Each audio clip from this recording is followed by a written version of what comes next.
ताज़ा खबर से आपको अपडेट करें कि पैनामा लीक्स केस की आज की समाअत मुलतवी कर दी गई है, जहां पर चीफ जस्टिस ने इस समाअत के दौरान रिमार्क्स दिए कि कम अज कम मेरी समझ में तो नहीं आता कि इस मामले की तहकीकात कैसे की जाएंगी। जब फ्लैट खरीदे गए तो इनकी मालियत क्या थी, ये इस्तफसार किया गया चीफ जस्टिस अनवर जहीर जमाली की जानिब से, जबकि जस्टिस अजमत सईद खोसा का कहना था कि जो दस्तावेजात जमा कराई गई हैं उनसे फ्लैट्स की कीमतों का अंदाजा नहीं होता। उन्होंने मजीद कहा कि हमारे वजीर आजम पर इल्जाम है, इसको दुरुस्त या गलत तो साबित करना चाहिए।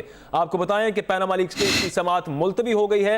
आज 11:30 बजे समाअत शुरू हुई थी, जहां पर पाकिस्तान तहरीक इंसाफ के वकील हामिद खान ने दलाइल दिए, उसके बाद समाअत मुलतवी कर दी गई है। आपको बताएं कि chief justice of Pakistan justice Anwar Zaheer Jamali ने रिमार्क्स दिए कि कम अज कम मेरी समझ में नहीं आता कि इस मामले की तहकीकात कैसे की जाए।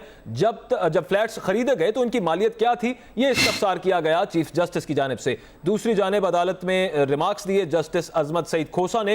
उन्होंने कहा कि जो दस्तावेजात जमा कराई गई हैं उनसे फ्लैट्स की कीमतों का अंदाजा नहीं होता। इस वक्त तमाम रहनुमा कमरा अदालत से बाहर निकल रहे हैं। आप ये मनाजिर अपनी टीवी स्क्रीन पर लाइव देख रहे हैं, जहां पर चेयरमैन तहरीक इंसाफ इमरान खान भी इस वक्त कमरा अदालत से बाहर आ रहे हैं। बशीर चौधरी हमारे साथ मौजूद हैं। बशीर चौधरी, ये बताइएगा कि कब तक मुलतवी की गई है समाअत? जी बिल्कुल, समाअत जो है वो 29 नवंबर तक मुलतवी की गई है और इस हवाले से अदालत का कहना है कि अब समाअत 29, 30 और 1 दिसंबर को होगी। इससे कबल हामिद खान जब अपने दलाइल दे रहे थे और अपने दलाइल में उन्होंने वज़ीर आज़म के जो 3 खिताबात हैं उनके इक़्तिबासात पढ़ना शुरू किए, बल्कि उन्होंने पूरा खिताब पढ़ने की कोशिश की। ताहम जो अदालत है उन्होंने उनको रोका और कहा कि आप पूरे खिताब जो है वो हमें ना सुनाएं, कौन से खिताब ना करें, बल्कि वो ठोस सबूत दें जिनसे हम इस केस का फैसला कर सके, इसकी तहकीकात कर सके। इस हवाले से जो है वो ये कहना था कि जस्टिस शेख अजमत का कि दोनों फरीक कहते हैं कि लंदन फ्लैट्स ऑफशोर कंपनी के तहत खरीदे गए। दूसरे फरीक यानी वज़ीर आज़म के साहबजादों ने खुला मौक़िफ़ सामने लाए हैं कि फ्लैट्स जो है वो हुसैन नवाज के हैं। इंसाफ मिलेगा। आज मुझे और यकीन हो गया है, 10 दिन ऊपर क्या और 10 दिन नीचे क्या, कौम की ये ख्वाहिश है कि ये फैसला जल्द अज जल्द हो, लेकिन क्योंकि फुल बेंच है वो मसरूफ़ होता है, इसलिए कौम को मायूस नहीं होना चाहिए। जजेस की अपनी बेंचों की मसरूफियात होती हैं। इंशाअल्लाह इंसाफ भी यहीं से मिलेगा, सबूत भी यहीं से निकलेंगे और सियासी ताबूत भी यहीं से निकलेगा। शेख रशीद मीडिया से गुफ्तगू कर रहे थे। उनका कहना था कि सबूत भी सुप्रीम कोर्ट से निकलेंगे और सियासी ताबूत भी सुप्रीम कोर्ट से निकलेंगे। हमारे नुमाइंदे बशीर चौधरी हमारे साथ मौजूद हैं। बशीर चौधरी, आप अदालती कार्रवाई से अपडेट कर रहे थे। जी बिल्कुल, आज अदालत ने हामिद खान को उनकी जब वो वज़ीर आज़म के खिताबात पूरे पढ़ रहे थे तो अदालत ने उनको रोका है और उनसे कहा है कि आप कौन से खिताब ना करें। जस्टिस शेख अजमत सईद ने उनके जानिब से जो वज़ीर आज़म के जो खिताब पढ़े थे उसके हवाले से जस्टिस शेख अजमत सईद ने वाज़ेह तौर पर हामिद खान को कहा है कि दूसरे फरीक का जो खुल्ला मौक़िफ़ सामने आया है कि फ्लैट्स हुसैन नवाज के हैं और कंपनी जो फ्लैट्स हैं वो ऑफशोर कंपनियों के तहत खरीदे गए थे और गल्फ स्टील मिल जो है वो कर्जे लेकर और कतरी फैमिली के साथ सरमायाकारी करके लगाई गई ज्वाइंट बिजनेस वेंचर के तहत लंदन के फ्लैट्स खरीदे गए, जिसकी ट्रस्टी मरियम नवाज है। उनका कहना था कि हामिद खान साहब अगर वज़ीर आज़म के बच्चों का ये मौक़िफ़ दुरुस्त। जी बशीर चौधरी, आप साथ ही रहिए। इस वक्त पाकिस्तान मुस्लिम लीग नून के रहनुमा गुफ्तगू करने के लिए बाहर आए हैं सुप्रीम कोर्ट से। दानियाल अजीज यहाँ पर मौजूद हैं, जबकि वज़ीर ममलकत बराए पानी और बिजली आबिद शेर अली भी यहाँ पर मौजूद हैं। अब से कुछ ही देर पहले समाअत मुलतवी की गई है, 29 नवंबर तक समाअत मुलतवी की गई है, जबकि अगली 3 समाअतें 29 और 30 नवंबर और 1 दिसंबर को की जाएंगी सुप्रीम कोर्ट में। हमारे नुमाइंदे का यह बताना था कि चूंकि ये लार्जर बेंच है, 5 जजेस पर मुश्तमिल बेंच है, इस वजह से जजेस की मसरूफियात की वजह से एक लंबा अरसा दिया गया है अगली समाअत के दौरान, जबकि अगली समाअत 29 नवंबर को की जाएगी। आज समाअत मुलतवी की गई है। 29 नवंबर, 30 नवंबर और 1 दिसंबर को 3 दिन मुसलसल समाअत की जाएगी। अब अगली इस केस की इस वक्त ये मनाजिर हैं सुप्रीम कोर्ट के बाहर के, जहां पर पैनामा लीक्स केस की समाअत मुलतवी होने के बाद पाकिस्तान मुस्लिम लीग नून के रहनुमा बाहर आए हैं मीडिया से गुफ्तगू करने के लिए, जिनमें वजीर ममलकत बराए पानी और बिजली आबिद शेर अली और उनके साथ मौजूद हैं दानियाल अजीज। अब से थोड़ी ही देर बाद मीडिया से गुफ्तगू करेंगे ये लीगी रहनुमा और मुस्लिम लीग नून का और हुकूमत का मौक़िफ़ अवाम के सामने रखेंगे।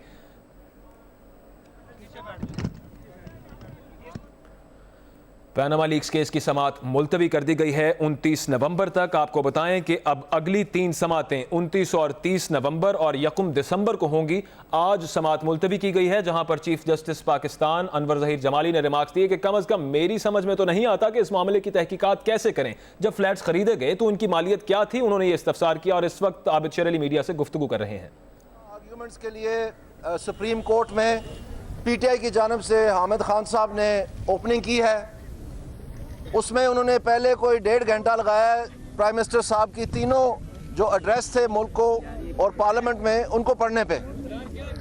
उसके बाद जजेस ने उनसे ये गुजारिश की है कि अगर आपके पास कोई ऐसा पॉइंट है जिसमें आप समझते हैं कि जो दफा के लिए कागजात जमा हुए हैं तो उसकी आप निशानदेही करें ताकि हम समझ सकें, और अगर आपके पास कोई इसके बरक्स सबूत है तो वो पेश करें ताकि हम जायज़ा लेने में कामयाबी से आगे बढ़ सकें। आप कोर्ट का वक्त ज़ाया कर रहे हैं और हमने ये फैसला करना है। हमने ये जैसे आप चाह रहे हैं कि इसको आगे चलाते जाएं, ये नहीं करना। तो इसमें 2099 तक भी फैसला नहीं हो सकता। तो इस वजह से वाज़ेह तौर पर उनको कोर्ट ने ये गुजारिश की कि आप डॉक्यूमेंट्स पे आएँ। जिस वक्त उनको डॉक्यूमेंट्स का कहा तो उन्होंने अल तौफीक केस का जिक्र किया। अल तौफीक केस में उनको ये बावर कराया गया कि कहीं भी नवाज शरीफ साहब का या मरियम शरीफ साहिबा का या हुसैन शरीफ साहब का नाम नहीं है। तो उनसे पूछा गया कि आप फिर ये बताएं कि अगर उनका नाम ही नहीं है तो फिर हम इसमें से क्या समझें कि उनके खिलाफ जो आपने दरख्वास्त दी हुई है उसका क्या बनेगा। तो ये बातें आज हुई हैं। हम समझते हैं कि बजाय इसके कि जो कोर्ट ने भी उनको कहा कि जो डिफेंस में सबूत पेश किए गए हैं उन कागजात पर आप आएँ, बार बार उनको ये बात कही गई और ये बताएं कि इन कागजात में कोई ऐसी चीज़ है जो आप समझते हैं कि आपके इसके खिलाफ कोई सबूत है, या हम इस चीज़ को मान लें या ये हमें खुद पूछना पड़ेगा। तो बार बार इसके बावजूद जो है वो इस बात पे नहीं आ सके, लिहाजा कोर्ट का टाइम ख़त्म हो गया और तरीक पड़ गई। हम ये कहना चाहते हैं, ये तो आपको समरी दे दी कि जो कुछ ये पिछले 7 माह से कहते रहे हैं, जो तोहमतें लगाते रहे हैं, जो ये जाके एक राइवेंट के ऊपर इन्होंने एक वीडियो थिएटर लगाकर ये बताया कि मुख्तलिफ टेलीविज़न प्रोग्राम्स पे क्या क्या बात हो रही है और उसके ज़रिए से पाकिस्तानी नौजवानों को वर्गलाने की कोशिश की है। एक दफ़ा दोबारा वो पूरी फिल्म दिखाई है 35 पंक्चर वाली, घोड़ा अस्पताल वाली, जिसमें उस वक्त भी वो इतनी ही यकीन दहानी से लोगों को बेवकूफ़ बनाने की कोशिश में थे। कभी अफजल खान, कभी जस्टिस इफ्तिखार, कभी कोई प्राइम मिनिस्टर की स्पीच, मुख्तलिफ हीले बहानों से इन्होंने आखिरकार जुडिशल कमीशन में आके इनके हाथ खाली थे, शिकस्त और रेख्त हुए, और बजाय इसके कि वो माफ़ी मांगे और अपनी पासदारी करें जो लिख के उन्होंने दिया हुआ था, ये आज तक दीदा दनिस्ता उसका एतराफ़ करते रहते हैं। सो मैं आपसे ये कहना चाहता हूँ कि ये दोबारा से हम ये ड्रामा देख रहे हैं और इस ड्रामे की जो वजाहत है वो अभी बाकी है कि आखिरकार ये क्यों बार बार इस तरह के हमले हो रहे हैं। ये किसी दुनिया के मयार की अपोजिशन की सियासत नहीं है कि आप पार्लियामेंट को बाइकआउट करें, कि आप चीन के प्रेसिडेंट को पाकिस्तान में आने से रोक दें मुख्तलिफ हीले बहानों से, कि आप टर्किश प्रेसिडेंट जो पाकिस्तान का दोस्त है उसके लिए आप जो है पार्लियामेंट का बाइकआउट करके पाकिस्तान का मौक़िफ़ कंट्रोवर्शियल करें। कश्मीर के हवाले से आप बाइकआउट करके पाकिस्तान का मौक़िफ़ कंट्रोवर्शियल करें। टर्किश प्राइम मिनिस्टर को आपको मिलने का टाइम नहीं है, लेकिन मोदी से आप जाके दिल्ली में टाइम ले सकते हैं, वहाँ इंतज़ार कर सकते हैं उसको मिलने के लिए। ये कैसी हिकमत अमली है कि आप कहते हैं कि इंडिया का पाकिस्तान का जॉइंट न्यूक्लियर प्लांट बनना चाहिए बॉर्डर के ऊपर। ये किस तरह की हिकमत अमली है कि जो हमारे नौजवान ट्रूप्स जो हैं वो कत्ल हो रहे थे इनके हाथों तालिबान के, और आप नेटो के कंटेनर और ट्रक्स रोक रहे थे। ये किस तरह की हिकमत अमली है कि आप इस्लामाबाद को कहते हैं हमने लॉकडाउन करना है पाकिस्तान के दारुल खिलाफे को। आप नेशनल सिक्योरिटी रिस्क बन चुके हैं इमरान खान साहब, आपने इस कौम को इस बात का जवाब देना है। बिस्मिल्लाहिर्रहमानिर्रहीम। आज अल्लाह के फजलो करम से हम अदालत उज़्मा में इंशाअल्लाह ताला सुरखरू होंगे। जिस तरह हम धांधली के केस में सुरखरू हुए थे कमीशन में, ये इनके पास कोई एविडेंसेस नहीं है। ये तमाम वही पकौड़े बेचने वाले कागज़ लाने की कोशिश कर रहे हैं अदालत उज़्मा के आगे। कोई इनके पास आर्ग्यूमेंट नहीं है, कोई किसी किस्म के एविडेंसेस नहीं है। ये कौम के साथ मतवातर झूठ बोलते हैं। पीटीआई की सियासत झूठ पर मबनी है और इंशाअल्लाह ताला पाकिस्तान मुस्लिम लीग नून की एम है कि दूध का दूध पानी का पानी हो जाए। गुज़श्ता 2 दहाइयों से मुस्लिम लीग नून के और हमारे कायदीन के ऊपर जो कीचड़ और इस पर इमरान खान ने कोई जवाब नहीं दिया। वो अपने झूठ से भी मुतनफ़र है, मायूस हो गया है, क्योंकि पाकिस्तान का तरक्की का सफ़र इंशाअल्लाह ताला इनसे बहुत आगे है और इनका झूठ आज सुप्रीम कोर्ट ने पकड़ा है। हम नहीं बोलेंगे। आज आप पूरा मीडिया, पूरा पाकिस्तान वहाँ पर मौजूद था और इनके पास कोई डॉक्यूमेंट्स नहीं था। कभी ये वज़ीर आज़म साहब की तकारीर पढ़ते थे, कोई ऐसा सबूत नहीं। अल्हम्दुलिल्लाह हमारा दामन कल भी साफ था, आज भी है और आने वाले दौर में इंशाअल्लाह ताला हम अदालत उज़्मा में सुरखरू होंगे, पाकिस्तान की कौम सुरखरू होगी और पाकिस्तान की तरक्की के खिलाफ जाने वाले लोग मायूस होंगे। और मैं समझता हूँ कि जो लोग फाले निकालते हैं इंशाअल्लाह ताला वो लाल हवेली के सामने नाश्ते की रेडी लगाया करेंगे और ये अपना चूना वहाँ पे बेचेंगे और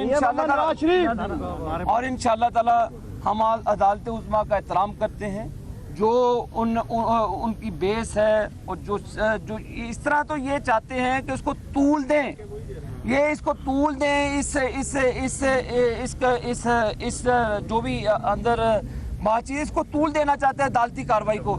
लेकिन हम इसको इंशाअल्लाह ताला इनके झूठ को पकड़ लिया है, अदालत उज़्मा में पकड़ा है और मैं समझता हूँ कि ये पाकिस्तान की 20 करोड़ आवाम का केस है, क्योंकि पाकिस्तान की 20 करोड़ आवाम ने मियाँ मोहम्मद नवाज शरीफ को तीसरी मरतबा अल्हम्दुलिल्लाह वज़ीर आज़म मुंतखब किया है।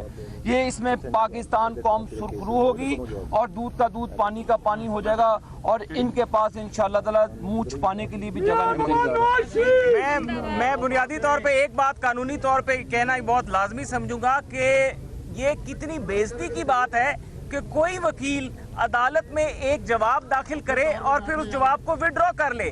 आज इनके अपने वकील ने खुद कहा कि जो 2 वॉल्यूम हमने दायर किए हैं अदालत में नवाज शरीफ साहब के खिलाफ सबूत, नईम बुखारी साहब के अपने मुंह से ये अल्फाज निकल गए कि वो ट्रैश है। ट्रैश का मानी रद्दी, कूड़ा। तो इसका मतलब है कि इनके वकील अपने मुंह से भी ये तस्लीम कर रहे हैं कि हम कूड़ा अदालत में फाइल कर रहे हैं। तो अब अगर ये कूड़ा लेके प्राइम मिनिस्टर के खिलाफ -1 का ख्वाब लेके आगे चलना चाहते हैं और इमरान खान साहब आज तो नहीं नजर आए, आज तो इनके चेहरे उतरे हुए हैं। आज जितने भी लोग इनके यहाँ से बाहर निकले, इनके वकला समेत, क्योंकि आज तो मैं समझता हूँ कि अदालत ने कहा कि आप हमारा क्यों टाइम ज़ाया कर रहे हैं। हमने तो आपसे 4 सवाल बुनियादी पूछे थे फ्लैट्स के हवाले से कि उनकी मलकियत कहाँ से और 1990 और 94 में वो फ्लैट्स इनकी मलकियत थे या नहीं थे, लैंड रजिस्ट्री के डॉक्यूमेंट्स, बल्कि अदालत ने तो इनकी आज स्पून फीडिंग की है। मैं समझता हूँ कि चम्मच से जिस तरह बच्चे को कोई चीज़ दी जाती है, इस तरह इनके वकला को अदालत ने बताया कि यार इस तरह मुकदमा पढ़ते हैं, इस तरह तैयारी करते हैं। आप लोग एक इतना बड़ा इल्ज़ाम लेके आ गए मुंतखब वज़ीर आज़म के खिलाफ और आप चाहते हैं कि महज अखबारी तराशों की बुनियाद पर वज़ीर आज़म को सज़ा दे दी जाए। उनका ये बिल्कुल एक्सेप्टेबल बिहेवियर नहीं। अगर आपने यहाँ पर आना है तो पक्के सबूत लेकर आए। और इस दफ़ा नईम बुखारी साहब ने एक ऐसे केस को कोट किया जो कि उनके अपने खिलाफ जाता था और हैरानगी की ज़फ़र अली शाह केस को, और हैरानगी की बात यह कि उन्होंने उस केस के बीच में वो पैराग्राफ्स पढ़े जो कि उनके हमारे मुखालिफ वकील की 1999 जब ये केस लगा कि जो मुखालिफ बहस थी, उस बहस की बुनियाद बना के उन्होंने वो आर्ग्यूमेंट पढ़े और फिर जज साहब ने कहा कि अगर मैं इसका फैसला पढ़ूँ तो नईम बुखारी साहब कैसा महसूस करेंगे। और ये भी कह दिया गया एक जगह के ऊपर कि आप बुखारी साहब किसके साथ हैं, आप अपने क्लाइंट के साथ हैं या इनके साथ हैं। तो यहाँ से इनकी बुखलाहट का आप अंदाजा कर लें कि इनकी कोई तैयारी नहीं है। और ये इंशाअल्लाह ताला ये मुकदमा जो है इंशाअल्लाह ताला अदालत बिल्कुल अदालत उज़्मा इंसाफ के तकाज़ों के मुताबिक फैसला करेगी। मैं एक चीज कहना चाहूंगी, मैं सिर्फ ये कहना चाहूंगी, सिर्फ मैं एक बात करना चाहती हूँ। एक मिनट भाई, एक मिनट। इमरान खान साहब खुद क्यों नहीं आते एहतसाब के लिए अपने लिए? जब अपना एहतसाब होता है उस वक्त तारीखें ले लेते हैं और जब प्राइम मिनिस्टर की हेयरिंग होती है तो उस वक्त प्राइम मिनिस्टर की तकरीर पढ़ के जो है डिफेंस में दे देते हैं। ये बहुत शर्म, ये अदालत का मजाक उड़ाने वाली बात है। मैं समझती हूँ अगर प्रूफ है तो लेके आए, ना कि पकौड़ों की जो एविडेंसेस हैं वो बाहर सड़कों पे बिखरी हों और वो एक तमाशा बनाए कोर्ट का। ये कोर्ट है, ये जो है सुप्रीम कोर्ट एक सुप्रीम इदारा है, इसका मजाक ना उड़ाए इमरान खान साहब। आपको सड़कों पे भी रिजेक्शन हुई और यहाँ भी रिजेक्शन हुई इंशाल्लाह। लीगी रहनुमा सुप्रीम कोर्ट के बाहर मीडिया से गुफ्तगू कर रहे थे। आपको बताते चलें कि पैनामा लीक्स केस की समाअत 30 नवंबर तक मुलतवी कर दी गई है। अब समाअत 30 दिसंबर और 1 दिसंबर को होगी। आपको ताज़ा खबर से अपडेट करेंगे। पैनामा लीक्स केस की समाअत 30 नवंबर तक मुलतवी कर दी गई है।